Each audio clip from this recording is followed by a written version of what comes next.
What's up, guys? Turkey season is next week, and I was kind of running around some different ideas because the Talon bolt came out not too long ago. It was announced at the SHOT Show, and then the Airbow has been around. So I wanted to kind of walk us through some of the steps.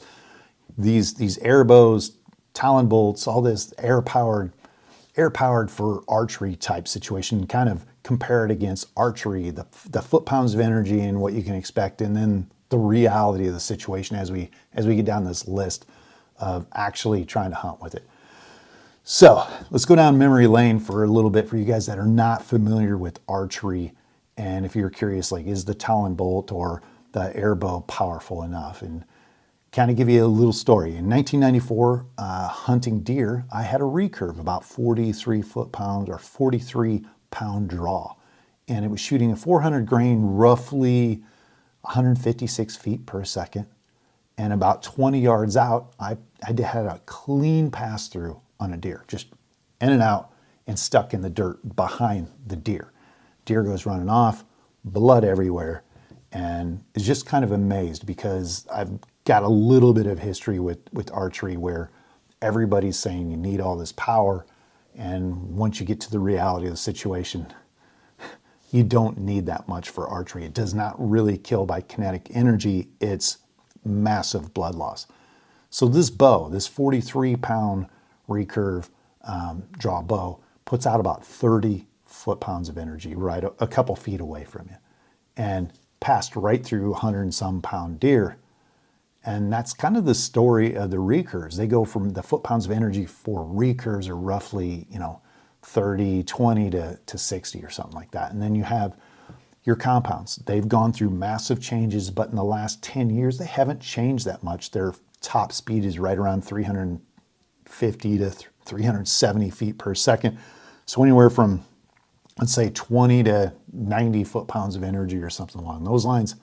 And then in our area, crossbows are now legal. They used to be illegal, and they've opened that up. And so those can go all the way up to about 400 feet per second, most of them around 300.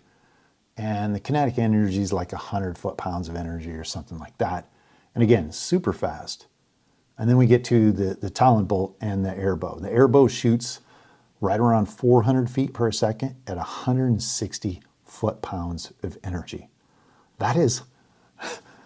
Remember the recurve was 30 foot-pounds of energy, so 160. And the Talon bolt is even more. It's 180 foot-pounds of kinetic energy coming out of that at like 480 feet per second or something like that. It is just absolutely blazing out of there, which, yeah. So if you're curious if it will work, oh yeah, it's got plenty of power. But let's talk about some of the advantages. Part of it is speed, really flat trajectory coming off that. Now, I know people back in the day were using, arching and shortened arrows and carbon arrows and overdraws and underdraw, you name it, to get to like 220 feet per second, 250 feet per second. And yeah, this is 400 feet plus a second. So it's got a really flat trajectory, tons of power. It will kill anything in the world, essentially, with the right arrow. With the right blades on it, and that. Ergonomics, it's much like a rifle. Accuracy, they're showing these guys take them out, 70 to 100 yards with accuracy. I don't doubt it. It's just that much speed and power. That's pretty cool.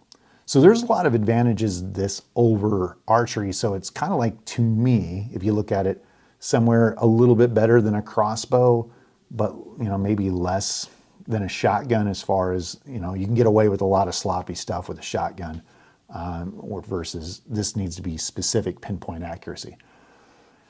But there's some serious disadvantages. First of all, how many shots do you get? Now in archery, if you have 6 arrows, you can keep them around without losing them. You got kind of an infinite supply until your body wears out.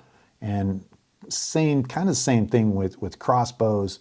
You got a mechanism, you're the muscle, where in this you're going to have a tank. If you want more than 6, 12, or a dozen shots, you're going to have some kind of tank with you. Yeah, that can do it. More complex design. Let's go back to the recurve. It's just limbs bending and some arrows and stuff like that, where this device, as you guys know, you have air going all the way through it, and things can go wrong. And just looking at the realistic situation, it's just more complex. Overpowered. I can imagine shooting anything less than something extremely big or at a long distance. If you had something like a coyote up close, it's going to go obviously clean through this animal. And it's almost overpowered. So back in the day, we used to have, people would call them overpowered, where they had expandables, razor blades that expand on impact. And sometimes those were so powerful that they wouldn't expand in the animal. They went in and out so quick that they never expanded. They didn't have enough friction to engage the razor blades to do the job it's supposed to do. And so that could be an issue, just being plain overpowered. A weird sound. Now this is kind of strange, but a lot of the recurves, a lot of these bows just have a really low thud sound. And some deer would jump the string. You hear, like if something goes off, they're skittish, they jump, but a lot of your bows now are kind of tuned to get rid of that, or at least minimize that. And so these devices just have a different sound to them. That being said, backyard friendly. Now you could take a 30-pound recurve and probably shoot archery in your backyard. A lot of places probably people wouldn't care, but there's no way you're going to be shooting this thing. Not with that, as flat as that is, I would not. That's just one of the things, the downside to it.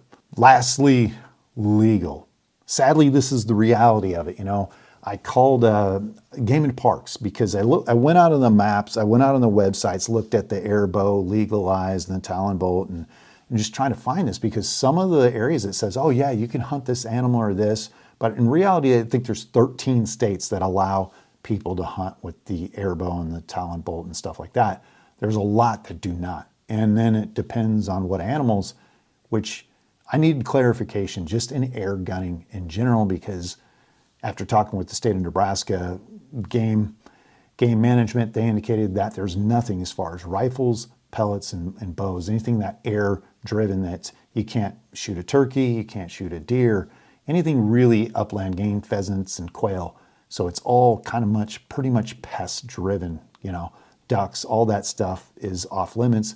Coyote, groundhogs, you're open season, the pest animals, but that is kind of the way it is for most people. Now, I would suggest if you're considering an Airbow or Talon bolt or any of that kind of stuff, contact your wildlife refuge, your game management. You're going to have to do this, because some of those maps aren't necessarily all that accurate, because it says, oh yeah, you can hunt this or this, but they might be talking a shotgun, airgun shotgun or something like that, or the specifics even then gets very, very kind of nefarious, because talking with the rep, he's like, well, you can kind of do it with an air shotgun, but we're going to look at the load size and the power, and he goes, and I was asking him, why hasn't this become more of a thing?